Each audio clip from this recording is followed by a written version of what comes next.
En el nombre del Padre, y del Hijo, y del Espíritu Santo. Amén. 18 de enero del 2024. Queridos hermanos, la vez pasada hablábamos del vivir en la divina voluntad, novedad contenida en los escritos y en la espiritualidad de Luisa Picarreta. Pero antes de continuar, debemos hacer alguna aclaración.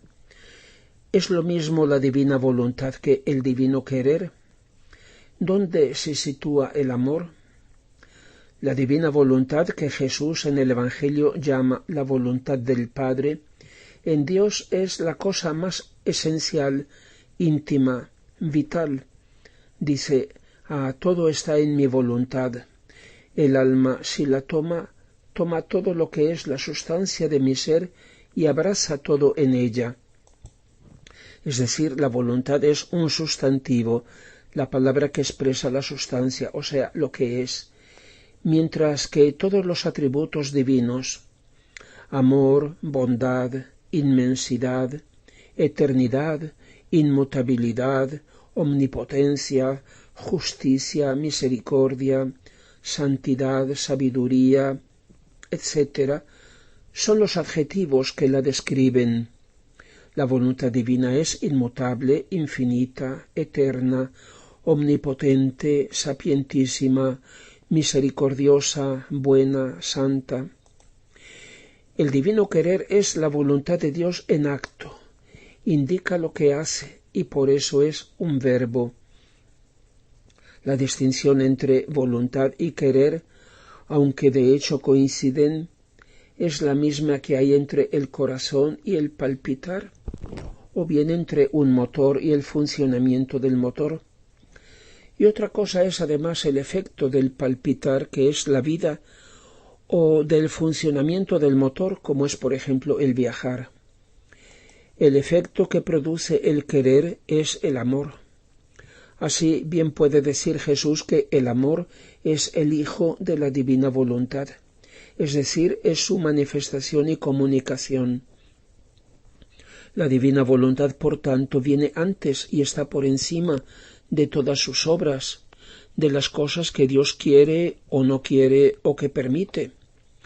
Es la fuente y la causa suprema de todo lo que Dios es, de la vida inefable de la Santísima Trinidad y de sus obras de amor eterno. Si la divina voluntad es como la fuente de la que nace un río, el río es el querer divino. Pero ¿de qué está formado? No de agua, sino de amor. Es como el corazón íntimo de Dios, de las tres divinas personas, que da vida a todo lo que Dios es y a todas las obras que las divinas personas hacen. Nuestro lenguaje humano se expresa como puede, pero es limitado y pobre para hablar de las cosas de Dios. Y sin embargo, con la ayuda de la gracia, debemos esforzarnos en la lectura y en la oración para penetrar más con la mente en estas verdades. Otra palabra característica de Luisa, hasta en latín, es fiat, hágase. Pero ¿qué significa para ella? No es sólo como decir está bien, de acuerdo, sí, ok, sino que por su parte expresa su participación al querer de Dios y a lo que hace. Participación. Esta palabra resume todo lo que Luisa ha dicho y ha vivido, así como expresa todo lo que Dios hace y la vida misma de Dios, su acto eterno y absoluto, expresión de su querer infinitamente santo. Cuando Jesús habla del tercer fiat, está hablando del cumplimiento de lo que pedimos en el Padre Nuestro. Luisa insiste tantas veces en que se debe cumplir esta petición del Padre Nuestro. Hágase tu voluntad, así en la tierra como en el cielo. Ella la escribe en parte en latín, casi como una frase técnica. Se debe cumplir mi fiat voluntas tua, así en la tierra como en el cielo. ¿Qué significa? Hacer la divina voluntad no es una novedad. La novedad es que Dios nos está invitando a que vivamos en su querer, como el Padre, el Hijo y el Espíritu Santo viven en su querer eterno. La novedad es que la divina voluntad obre en la criatura y la criatura obre de un modo divino en ella.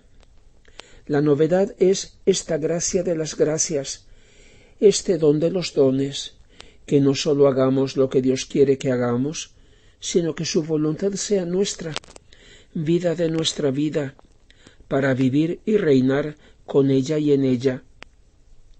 La novedad es un intercambio continuo de voluntad humana y divina, porque el alma, temiendo de la suya, pide que le sea sustituida para cada cosa y en cada instante por la voluntad misma de Dios, la cual la va inundando de goces, de amor y de bienes infinitos, devolviéndole la semejanza divina perdida con el pecado, y el fin para el que el hombre fue creado por Dios, que era vivir como hijo de Dios, tomando parte en todos sus bienes. La novedad es que Jesús, mediante el don de su voluntad a la criatura, forma en ella una vida suya y un modo suyo de presencia real, de manera que esta criatura le sirve de humanidad en nuestro tiempo. Eso, lógicamente, no por una especie de unión hipostática, dos naturalezas de una sola persona, sino por unión de dos voluntades, la humana y la divina, unidas en un solo querer, que no puede ser sino el divino. Esa criatura es así el triunfo de Jesús, se vuelve otro Jesús, no por naturaleza es evidente, sino por un don de gracia, según las palabras de San Juan en su primera carta, para que como es Él, así seamos también nosotros en este mundo. Imaginemos una instalación eléctrica. La voluntad de Dios es como el enchufe de la pared, la nuestra es como nuestro enchufe con el que conectarnos. Solo enchufándonos pasa la electricidad, imagen del querer divino, y en nosotros produce energía, luz y calor, es decir, produce vida, conocimiento y amor. Otro ejemplo que ayuda a entender la unión de ambas voluntades es la del azúcar que ponemos en el café en una taza y le damos vueltas hasta que se vuelvan una cosa sola, hasta que el azúcar se disuelva en el café.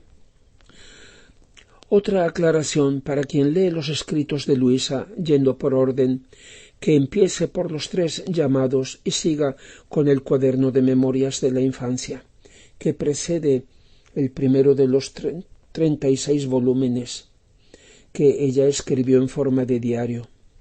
Los volúmenes ahora son conocidos como Libro de Cielo, pero el título completo lo dio y lo explicó el mismo Jesús en el volumen 19, en el que le dice a San Aníbal María di Francia: Hijo mío, el título que le darás al libro que publicarás sobre mi voluntad será El reino de mi divina voluntad en medio de las criaturas, Libro de Cielo, la llamada a la criatura al orden, a su puesto y a la finalidad para la que fue creada por Dios. ¿Ves? Hasta el título quiero que corresponda a la gran obra de mi voluntad. Quiero que la criatura comprenda que el puesto que Dios le ha asignado es en mi voluntad, y hasta que no entre en ella estará sin puesto, sin orden, sin finalidad.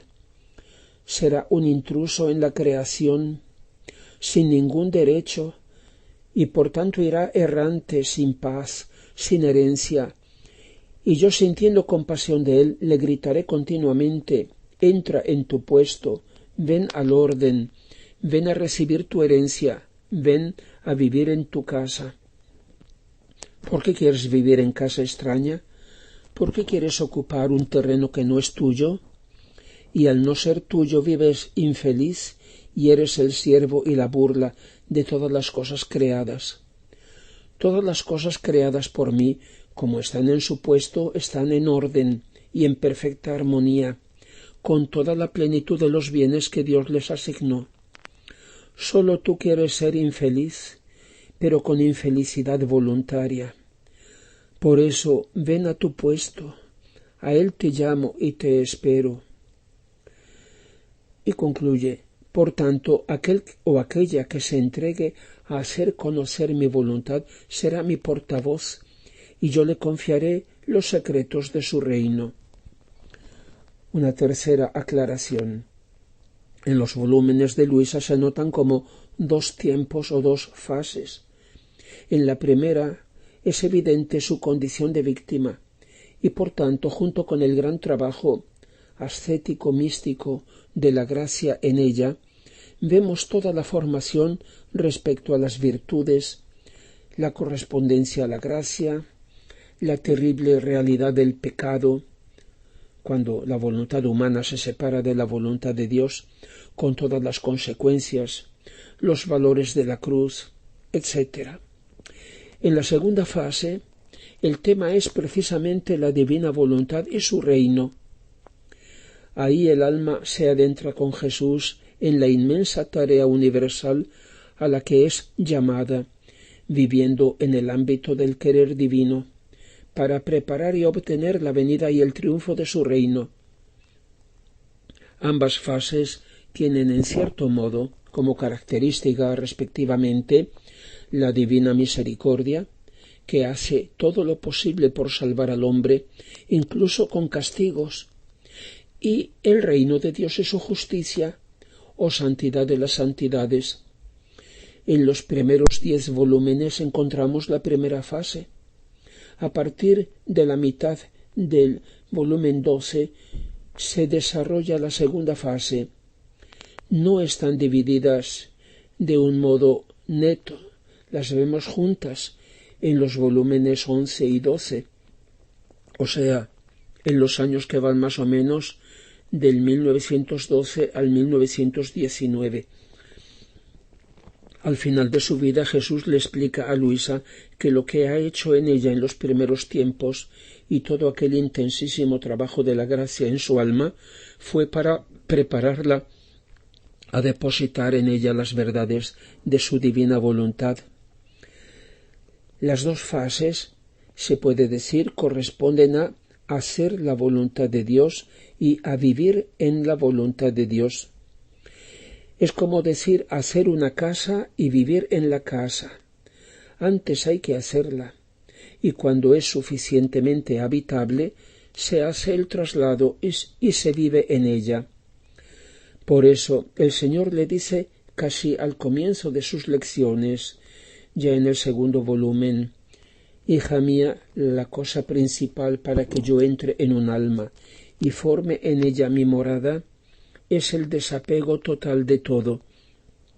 Sin eso, no sólo no puedo vivir yo en ella, es que ni siquiera puede establecerse ninguna virtud en el alma. Después de que el alma ha hecho que todo salga de ella, entonces entro yo y junto con la voluntad del alma construimos una casa. Sus cimientos se apoyan en la humildad, y cuanto más profunda es, tanto más altas y fuertes resultan las paredes. Esos muros estarán hechos con las piedras de la mortificación, cementadas con el oro purísimo de la caridad, etc. Y así el Señor sigue explicando detalladamente el significado espiritual de cada cosa de esa casa. De ese modo, Él primero quiere establecer su morada en la criatura y acostumbrarla a vivir con Él, para luego revestirla de sí y hacer que pase a vivir con Él y en Él en su morada, es decir, en su voluntad. Repito este último concepto que es muy importante.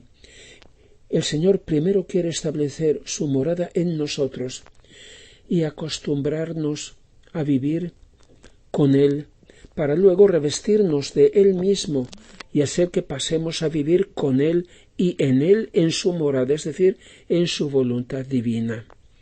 Gloria al Padre y al Hijo y al Espíritu Santo, como era en el principio, ahora y siempre, y por los siglos de los siglos. Amén.